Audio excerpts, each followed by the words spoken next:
का है। और अगर ये 50 MCQ को आप अच्छा से कर पा रहे हैं, इसमें बहुत आप अच्छा से अटेंड कर पा रहे हैं, तो आप कंफर्म मानिए कि आपका तैयारी बहुत अच्छा है। तो चलिए स्टार्ट करते हैं। और अगर चैनल पर पहली बार आए हैं तो चैनल को लाइक कीजिए, शेयर कीजिए, साथ ही साथ सब्सक्राइब कीजिए, ताकि जब भी वीडियो अपलोड हो तो सबसे पहले अब तक पहुँचे, ठीक है। और जो ये 50 क्वेश्चन है बाबू, ये टोटल प्रीवियस ईयर के अकॉर्डिंग लेकर के हैं, ठीक है। टोटल क्वेश्चन बैंक से है, और ये आज न कल पिछले एग्जाम में पूछा गया है, ठीक है, और पूछा भी जाएगा। तो अगर इसको आप कर पा रहे हैं तो आप कंफर्म मानिए कि आपकी तैयारी बहुत अच्छी है। और अगर नहीं कर पा रहे हैं तो ये कंफर्म मानिए कि आपकी तैयारी करने में थोड़ा सा आपको ज़रूरत है, ठीक है। तो चलिए स्टार्ट करते हैं। पहला क्वेश्चन है, पेंसिल सेलेक्ट कर लेता हूँ। पहला है कि क्षेमेंद्र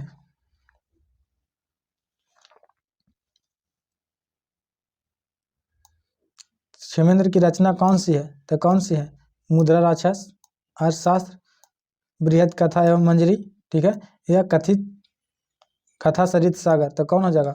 तो ये जो है बाबू क्षेमेंद्र की जो रचना है वो option number C, option number C Brihad Katha एवं मंजरी है। ऑप्शन नंबर सी हो जाएगा, ठीक है। और ये टोटल जो है बाबू आपका प्रीवियस ईयर के अकॉर्डिंग अभी भी आई है। अगर ये आप छोड़ रहे हैं तो कन्फर्म मानिए कि आपका तैयारी अच्छा नहीं है, इसलिए आपको तैयारी करने की जरूरी है, ठीक है। सेकंड नंबर है कि इंडिका की रचना किसने किया था, या किसकी रचना है? तो बात बराबर है, चाणक्य ने, मेगास्थनीज ने, हर्षवर्धन ने, या फिर कालिदास ने। तो किसने लिखा था? तो देखिए इंडिका की जो रचना बाबू वो मेगास्थनीज ने किया था। Option number B, option number B Megasthenes ने किया था, ठीक है। उसके बाद तीसरा नंबर है कि किस गुप्त शासक को लिच्छवी दौहित्र कहा जाता है? लिच्छवी दौहित्र के मतलब समझते हैं, यानी कि नाती कहा जाता है, ठीक है। तो किसको? समुद्रगुप्त को, चंद्रगुप्त को, कुमारगुप्त को, या फिर स्कंदगुप्त को। तो देखिए लिच्छवी जो दौहित्र कहा जाता है बाबू, वो कहा जाता है समुद्रगुप्त को। ऑप्शन नंबर ये हो जाएगा, ठीक है। ये जो है से गुप्त काल के सबसे प्रतापी शासक थे, और इन्हीं का घोड़ा जो है 7 समुद्र का पानी पिया करता था, ठीक है। और समुद्रगुप्त को यानी कि नेपोलियन से तुलना किया गया है। किससे? नेपोलियन से। उसके बाद 4 नंबर क्वेश्चन है कि गुप्त काल में हस्ती सेना का प्रधान कौन होता था? यानी कि प्रधान को क्या कहते थे या कौन होता था? बात बराबर है, ठीक है। तो महासंधि विग्रही, या फिर महाश्रापति, या फिर महापिलुपति, या फिर महाबलाधिकृति। तो क्या चीज किनको कहा जाता था? तो गुप्त काल में हस्ती सेना का जो प्रधान होता था बाबू, वो कहा जाता था महापिलुपति को। Option number C, option number C हो जाएगा, ठीक है। उसके बाद है 5 नंबर क्वेश्चन है कि निम्न में से महिला संत थी, यानी कि महिला संत कौन थी? तो मीरा थी, अंडाला थी, कराइकल थी, या फिर इनमें से सभी थी। तो कौन थी? तो देखिए महिला संत में ये सब सभी आते हैं, जो है से मीरा, अंडाला, कराइकल सभी महिला संत थी, इसलिए ऑप्शन नंबर डी हो जाएगा, इनमें से सभी हो जाएगा, ठीक है, इनमें से सभी, डी। उसके बाद 6 नंबर क्वेश्चन है कि धर्म की शुरुआत किसने की थी? तो धर्म की शुरुआत किसने किया था? चंद्रगुप्त मौर्य ने। देखिए क्वेश्चन भी दिखा देते हैं, क्वेश्चन नहीं अट नहीं पाएगा। चंद्रगुप्त मौर्य ने, फिर चंद्रगुप्त विक्रमादित्य ने, अशोक ने, या फिर कनिष्क ने। तो देखिए धर्म की जो शुरुआत किया था बाबू वो अशोक ने किया था। Option number C. और मौर्य वंश के सबसे प्रतापी शासक भी थे, ठीक है। और इन्हीं ने कलिंग पर आक्रमण भी किया था और कलिंग विजय भी किया था, ठीक है। और कलिंग को जो इन्होंने आक्रमण किया था, इसका जो जानकारी मिलता है वो 13वां शिलालेख से मिलता है। यह भी क्वेश्चन आता है कि कलिंग आक्रमण जो हुआ था से कौन शिलालेख से पता चलता है? तो ये आप याद रखिएगा कि 13वां शिलालेख से, ठीक है। उसके बाद 7 नंबर क्वेश्चन है कि समुद्रगुप्त की तुलना किस यूरोपीय शासक से किया जाता है? जस्ट पीछे बताए थे, किससे किया जाता है? हिटलर से, नेपोलियन से, बिस्मार्क से, या फिर मुसोल से। तो देखिए समुद्रगुप्त की तुलना जो है से यूरोपीय शासक किससे? तो नेपोलियन से किया जाता है। ऑप्शन नंबर बी हो जाएगा, ठीक है, ऑप्शन नंबर बी, यानी कि नेपोलियन से किया जाता है। उसके बाद 8 नंबर क्वेश्चन है कि मौर्य वंश का संस्थापक कौन थे? तो मौर्य वंश के संस्थापक कौन थे? चंद्रगुप्त मौर्य, बिंदुसार, या फिर अशोक, या फिर कुना। तो कौन थे? तो देखिए चंद्रगुप्त के जो संस्थापक थे वे चंद्रगुप्त मौर्य थे। ऑप्शन नंबर ये हो जाएगा, ठीक है। Option number A. उसके बाद है 9 नंबर क्वेश्चन है कि चंद्रगुप्त की मृत्यु कहाँ हुई थी? तो चंद्रगुप्त की मृत्यु कहाँ हुआ था? पाटलिपुत्र में, तक्षशिला में, श्रवणबेलगोला में, या फिर उज्जैन लिखना चाहिए, उज्जैन लिखा है, ठीक है। तो कहाँ हुआ था? तो चंद्रगुप्त मौर्य की जो मृत्यु हुआ था बाबू, वह दक्षिणी भारत में हुआ था और उसका जगह का नाम था Shravanabelagola. Option number C, Shravanabelagola. और एक और पूछता है कि इन्होंने जो शरीर त्यागा था वो किस माध्यम से त्यागा था? तो ये जो शरीर जो अपना त्याग किए थे वे संलेखना के माध्यम से त्याग किए थे। एक और क्वेश्चन पूछता है इससे कि चंद्रगुप्त मौर्य जैसे किस धर्म को अपनाए थे? तो जैन धर्म को अपनाए थे, ठीक है। और इस योर ओके। उसके बाद 10 नंबर कि चंद्रगुप्त मौर्य किस धर्म को आप मानने वाले थे? आ गया क्वेश्चन में, तो किस धर्म को मानने वाले थे? जैन धर्म को। ऑप्शन नंबर बी हो जाएगा, जैन धर्म को मानने वाले थे, ठीक है। उसके बाद 11 नंबर कि मौर्य वंश का अंतिम राजा कौन थे? तो मौर्य वंश का जो अंतिम राजा था वो कौन था? अशोक था, कुणाल था, संपत्ति था, या फिर बृहद्रथ था? देखिए सबसे जो प्रतापी शासक हुए वे अशोक हुए थे मौर्य वंश के, ठीक है। और जो सबसे अंतिम शासक हुए वे बृहद्रथ हुए थे। ऑप्शन नंबर डी, क्या चीज? तो बृहद्रथ, ऑप्शन नंबर डी।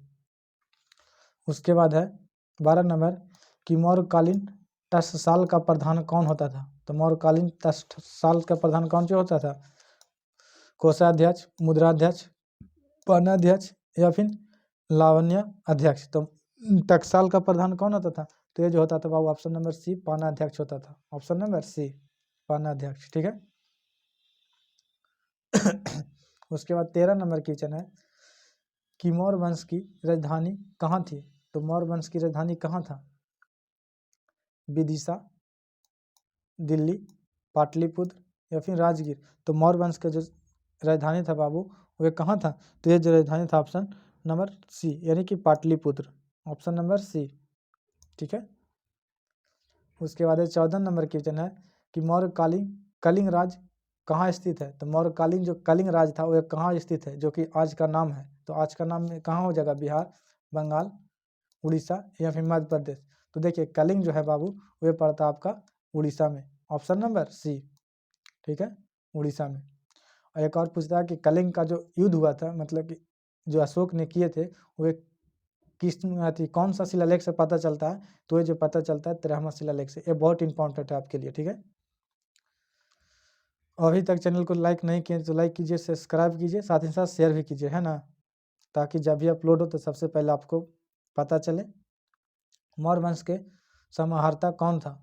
तो मौर्य वंश के समाहर्ता कौन था? केंद्रीय मंत्री, राजकोषीय कर संग्रहालता, या फिर मुख्य न्यायाधीश, या फिर अंतःपुर का रक्षक? तो देखिए मौर्य वंश का जो समाहर्ता होता था वह अधिकारी होता था।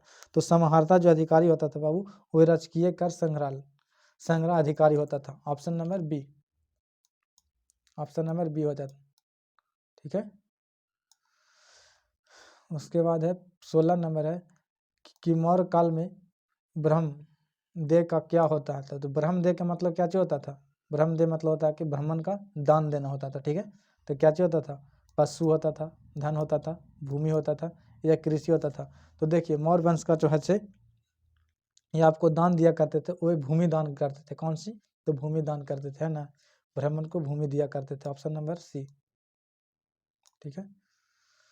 उसके बाद 17 नंबर है कि अशोक का व्यक्तिगत धर्म क्या चीज था? तो अशोक का जो व्यक्तिगत धर्म था बाबू वह था बौद्ध धर्म। ऑप्शन नंबर ए, कौन धर्म था? तो ये जो था से बौद्ध धर्म था। लेकिन एक बात था, ध्यान था, ये रखिएगा कि जो बौद्ध धर्म अपनाए थे वो व्यक्तिगत अपनाए थे, न कि पर्सनल सबके लिए अपनाए थे। सबको कहते थे कि आपका जो धर्म अपनाने का मन है अपनाइए, अपना स्वेच्छा से कीजिए, ऐसा कोई फोर्स नहीं है कि आप भी बौद्ध धर्म को अपनाइए। इसीलिए इन्होंने धर्म की शुरुआत किया था, ठीक है। उसके बाद है कि अशोक ने महेंद्र एवं संघमित्रा को धर्म के प्रचार के लिए किस देश में भेजा था? तो कहाँ भेजा था? जापान में, मिस्र में, बर्मा में, या फिर सिंघल द्वीप में? तो देखिए महेंद्र और संघमित्रा जो थे से इनका क्या चीज थे? तो इनका पुत्र और पुत्री थे। महेंद्र जो था से अशोक का पुत्र था खुद के, और फिर संघमित्रा जो थे से इनका पुत्री थी, ठीक है। और वे अपने धर्म के प्रचार के लिए, यानी कि बौद्ध धर्म के प्रचार के लिए इन्होंने अपना बेटी को और बेटा को कहाँ भेजा था? तो संघल द्वीप में। ऑप्शन नंबर डी, जो कि आज जिसको नाम से जाना जाता है क्या चीज, तो संगल द्वीप को नाम है श्रीलंका, ऑप्शन नंबर डी।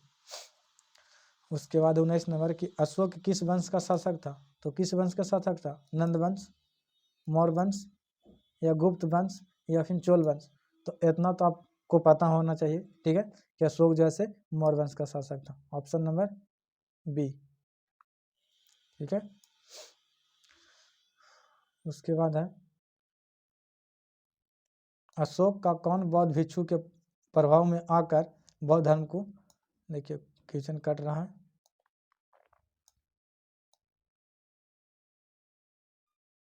बौद्ध धर्म को समर्थन बनाया था, तो किसके अति में आकर बनाए थे, तो ये जो बनाए थे बाबू किसके, कुमारगुप्त को, कुमारगुप्त, उपाली, राधागुप्त या फिर नागसेन। तो देखिए ये जो अपना बौद्ध धर्म अपनाए थे बाबू अशोक, वो कुमारगुप्त के कहने पर, यानी कि कहा जाता है कि चचेरा भाई थे, ऐसा बताया जाता है, ठीक है। तो ऑप्शन नंबर ये हो जाएगा, कुमारगुप्त के ही प्रभाव में आकर के ये अपना बौद्ध धर्म को अपनाए थे। उसके बाद है 21 नंबर कि राजगिरी की नगर बधू का नाम था, यानी राजगिरी की जो नगर बधू थी उसका नाम क्या चीज था, तो माधवा था, अम्पाली था या फिर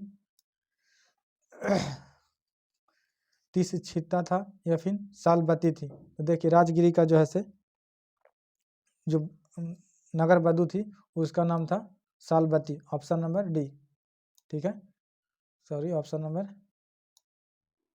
डी हो जाएगा, ठीक है। उसके बाद है किसने लिखा वास्तविक सुकर्म वह है, यानी वास्तविक सुकर्म मतलब कि करने का मतलब कि कर्म वह है जिससे प्रजा खुशी तथा प्रसन्न है। तो किसने कहा था, तो ये बात किसने किया था, मेगास्थनीज ने, चंद्रगुप्त ने, बिंदुसार ने या फिर कौटिल्य ने। तो ये जो बात किया था बाबू वो किसने किया था, तो ये जो बात किए थे कौटिल्य ने, ऑप्शन नंबर डी, किसने, तो कौटिल्य ने किए थे, ठीक है, ऑप्शन नंबर डी। उसके बाद है चंद्रगुप्त मौर्य के काल में कलिंग की राजधानी कहाँ थी, तो चंद्रगुप्त मौर्य के काल में कलिंग की राजधानी कहाँ थी, तक्षशिला, उज्जैनी, तोसली या फिर पाटलिपुत्र। तो ये जो कहाँ था, तो ये जो था बाबू आपका तोसली था, ऑप्शन नंबर सी, कहाँ था, तो तोसली था। उसके बाद है 24 नंबर कि आर्यभट्ट कहाँ का वासी था, यानी कि आर्यभट्ट कहाँ के रहने वाले थे, तो आर्यभट्ट जो था कहाँ से, मालवा का, कश्मीर का, तक्षशिला का या फिर पटना। तो आर्यभट्ट ने किसका खोज किया था, ये पता है आपको, आर्यभट्ट ने जो से जीरो की खोज किया था, जो हम लोग मैथ में पढ़ते हैं जीरो, वे आर्यभट्ट ने किए थे।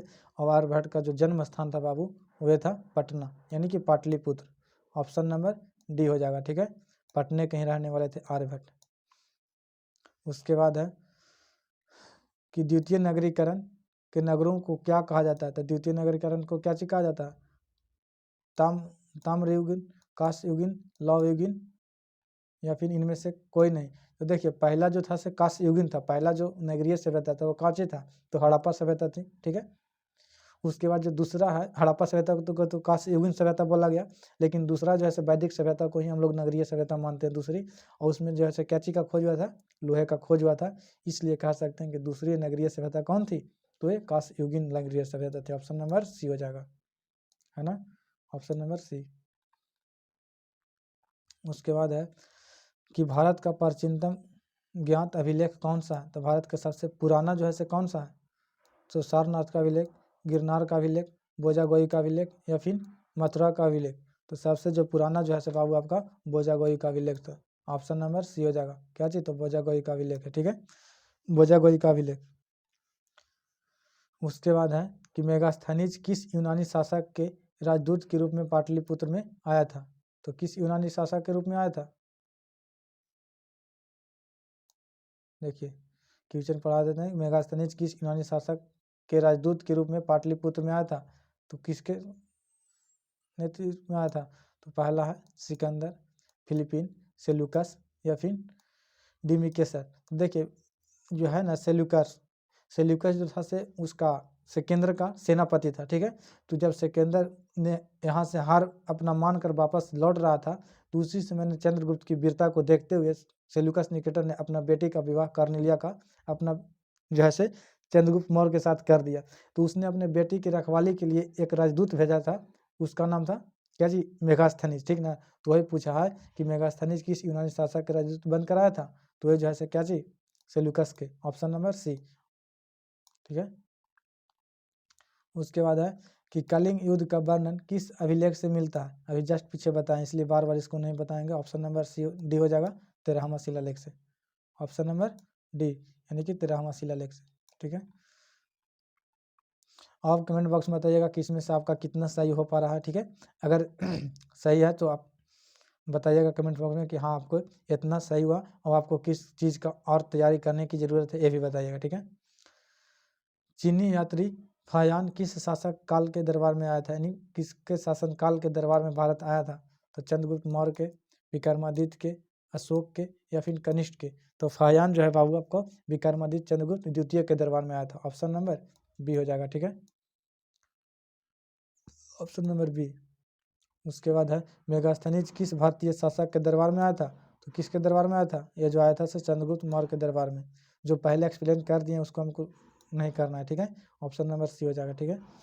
उसके बाद है किस अभिलेख में सती प्रथा का उल्लेख मिलता है, तो किस अभिलेख में, प्रयाग अभिलेख में, एरन अभिलेख में, मेहरौली अभिलेख में, मथुरा अभिलेख में। तो देखिए सती प्रथा के जो साक्ष्य मिलता है बाबू वह मिलता है एरन अभिलेख में, ऑप्शन नंबर बी, ठीक है। बैकग्राउंड से थोड़ा आवाज़ जा रहा हो इसलिए मैनेज कीजिएगा, है ना। उसके बाद है बाणभट्ट की रचना कादम्बरी में किस शासक का वर्णन है, तो बाणभट्ट की रचना कादम्बरी में किस शासक का वर्णन है, तो चंद्रगुप्त मौर्य का, अशोक का, चंद्रगुप्त विक्रमादित्य का, या फिर हर्षवर्धन का। तो देखिए इसमें जो है हर्षवर्धन का, ऑप्शन नंबर डी। बाणभट्ट की रचना में है कादम्बरी लिखे थे बाणभट्ट ने, और ये जो है हर्षवर्धन के दरबार में रहते थे इसलिए हर्षवर्धन के ही काल का पता चलता है, ठीक है। उसके बाद है गुप्त संवत कब और किसके द्वारा शुरू किया गया था, तो गुप्त संवत कब और किसके द्वारा, तो घटोत्कच के द्वारा 300 ईस्वी में, फिर श्रीगुप्त द्वारा 309 से 10 ईस्वी में, फिर समुद्रगुप्त द्वारा 324 में, उसके बाद है चंद्रगुप्त प्रथम 319 से 320 ईस्वी में। तो जैसे गुप्त संवत का जो है ये जो हो जाएगा आपका, ये हो जाएगा चंद्रगुप्त प्रथम के शासनकाल में हुआ था, ऑप्शन नंबर डी, ठीक है, ऑप्शन नंबर डी। उसके बाद है पंचतंत्र की रचना किसने किया था, तो पंचतंत्र की रचना किसने, आर्यभट्ट ने, बारह मिहिर ने, कालिदास ने, या फिर विष्णु शर्मा ने। तो जो है पंचतंत्र की रचना विष्णु शर्मा ने किया था, ऑप्शन नंबर डी हो जाएगा, Vishnu Sharma, option number D हो जाएगा, है ना। उसके बाद है कि प्राचीन नालंदा विश्वविद्यालय के संस्थापक कौन थे, तो अशोक थे, समुद्रगुप्त थे, स्कंदगुप्त थे, ऑप्शन नीचे और कुछ होगा, तो ये जो है स्कंदगुप्त थे, ऑप्शन नंबर सी, स्कंदगुप्त, ठीक है, स्कंदगुप्त नहीं,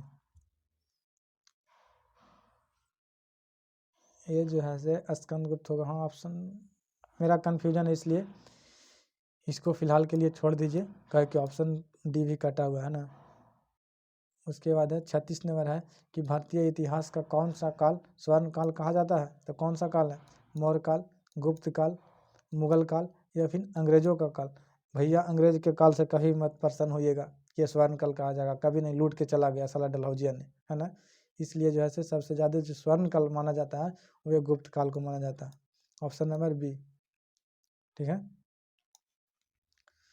उसके बाद है अर्थशास्त्र में कितने प्रकार के विवाहों का उल्लेख है, तो 2 प्रकार के, 4 प्रकार के, 8 प्रकार के, या फिर 10 प्रकार के। तो ये जो है आपका 8 प्रकार के उल्लेख है, कितने प्रकार के, 8 प्रकार के। और इसमें भी है लव मैरिज का उल्लेख किया गया, इसलिए आप बताइएगा कि आप कौन प्रकार के कर रहे हैं, है ना।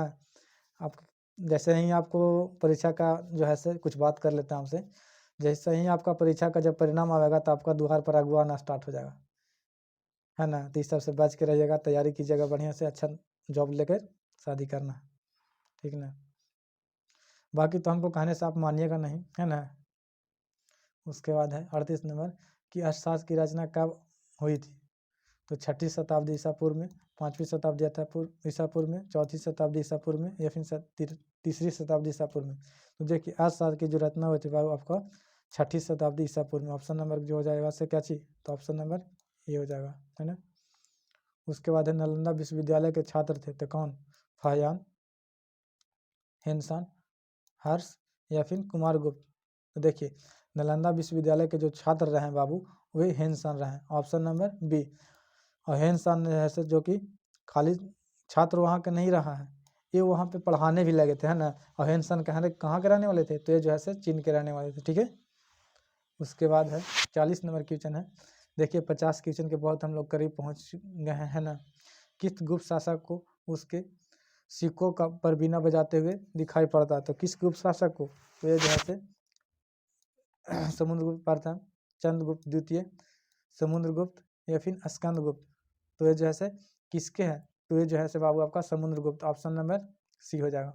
समुद्रगुप्त को है से उसी के काल में सिक्का पर जो है से बिना बजाते हुए फोटो दिया गया है। इससे पता चलता है कि समुद्रगुप्त जो है से वे संगीत से भी प्रेम करते थे, है ना।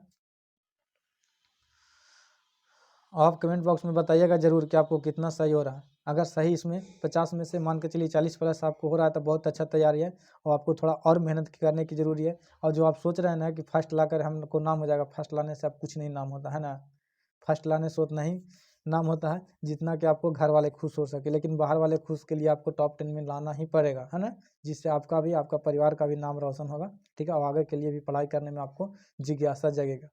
और जो कहता ना कि आर्ट्स ले लिया तो बहुत ही दृष्टि से आजकल देखते हैं, तो आर्ट्स वाला को पता नहीं है कि आर्ट्स वाला क्या चीज़ कर सकता है ना। और जो पढ़ा रहे हैं बाबू ये जो है से आपको ये नहीं सोचिए कि सिर्फ जो है से इंटर तक ही काम आएगा, ये जो है से कॉम्पिटेटिव लेवल में भी काम आएगा, है ना। उसके बाद 41 नंबर, उत्तर पश्चिम भारत से प्राप्त अशोक के अभिलेखों में लिपि का, कट रहा है क्वेश्चन, लिपि का प्रयोग किया गया था, यानी कौन लिपि का प्रयोग किया गया था, तो क्या चीज बोला, तो उत्तर पश्चिम बोला ना है।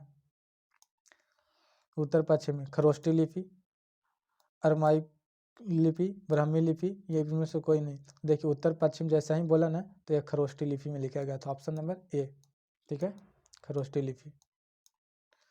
उसके बाद है अशोक के कुल कितने अभिलेख अभी तक प्राप्त हो चुके हैं, तो कितने, 35, 30, 40 या फिर 44। तो अशोक के जो है से अभी तक ला टोटल 44 प्राप्त हो सके हैं अभिलेख, ठीक है, ऑप्शन नंबर डी। और एक और पूछता है कि अभिलेख को सबसे पहले किसने पढ़ा था, तो जेम्स प्रिंसप ने पढ़े थे, और कब पढ़े थे, तो 1837 ईस्वी में। यह भी बात पूछता है आपको एग्जाम में, याद रखिएगा कि शिलालेख जो है से अभिलेख जो है से सबसे पहले किसने पढ़ा था, तो जेम्स प्रिंसप ने, और कब पढ़ा था, तो 1837 ईस्वी में। ये भी बात को आपको याद रखना है, ठीक है। उसके बाद है 43 नंबर क्वेश्चन है कि अशोक द्वारा प्रचालित बौद्ध धर्म कहाँ प्रचालित हुआ, तो कहाँ हुआ था, सीरिया में, ब्रिटेन में, श्रीलंका में या जापान में। तो देखिए पीछे भी बताए हैं कि ये जो है से अपना जो बेटी है बेटा है महेंद्र और संघमित्रा, उसको कहाँ भेजे थे, तो सिंगल द्वीप यानी कि श्रीलंका में भेजे थे। तब जहाँ भेजेगा वही ना प्रचार होगा, इसलिए ऑप्शन नंबर सी हो जाएगा, ठीक है। उसके बाद है जीवक ने वैद्य की शिक्षा कहाँ से पाई थी। जीवक जो थे से बाबू एक वैद्य थे, और इन्होंने जो है से शिक्षा कहाँ से पाई थी, तो तक्षशिला, राजगीर, पाटलिपुत्र या फिर वैशाली। तो ये जो है से कहाँ से पाए थे, तो ये तक्षशिला से पाए थे, ऑप्शन नंबर ए हो जाएगा, ठीक है। कहाँ से, तक्षशिला से ही शिक्षा पाए थे। उसके बाद है जीवक जो है से कहाँ के रहने वाले थे, तक्षशिला, बनारस, पाटलिपुत्र या फिर राजगीर। तो जीवक जो है से राजगीर के रहने वाले थे, कहाँ के, ऑप्शन नंबर डी हो जाएगा, कहाँ के, राजगीर के रहने वाले थे, है ना।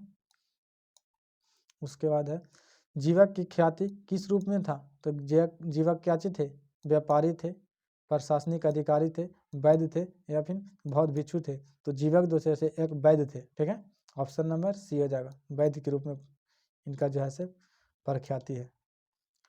उसके बाद है अंगराज का आधुनिक बिहार के किस जिले में अवस्थित है, तो अंगराज जो है से बिहार के किस जिले में जो अवस्थित है, तो ये जो है बाबू कहाँ, पटना, नालंदा, वैशाली या फिर भागलपुर। तो अंग जो है से भागलपुर की एरिया में पड़ता है, इसलिए भागलपुर हो जाएगा, ऑप्शन नंबर डी, कहाँ, तो भागलपुर हो जाएगा, है ना।